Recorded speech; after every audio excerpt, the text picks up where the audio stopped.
ఒక బిల్డింగ్ కడితే ఆ బిల్డింగ్ కు పునాదులు లేకపోతే ఎక్కువ ఫ్లోర్లు కట్టలేం.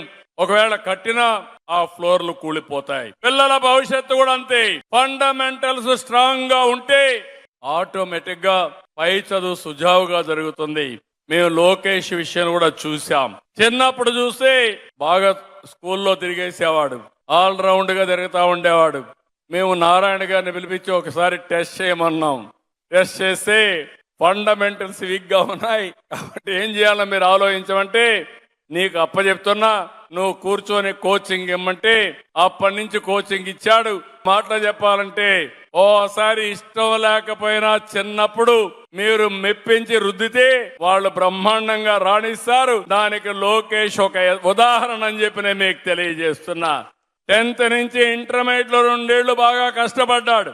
అక్కడి నుంచి కార్నెగీ మెలన్ యూనివర్సిటీకి వెళ్ళాడు. అక్కడి నుంచి స్టాన్ఫోర్డ్కి వెళ్ళాడు. ప్రపంచంలో బెస్ట్ కంపెనీలో పనిచేశాడు. సింగపూర్ గవర్నమెంట్ లో పనిచేశాడు. అలాంటి ఎక్స్పోజర్ ఈ రోజు ఆయనకు ఉపయోగపడతా ఉంది. అందుకే నేను మిమ్మల్ని కోరేది, పునాదులేసే బాధ్యత మీది. ఆ పునాదులు ఎంత స్ట్రాంగ్ గా వేస్తే అది రాష్ట్రానికి, స్వర్ణాంధ్రప్రదేశ్ కు ఉపయోగపడుతుంది. ఈ విషయం మిమ్మల్ని గుర్తుపెట్టుకోవాల్సిందిగా మిమ్మల్ని అందరినీ కోరుతున్నా.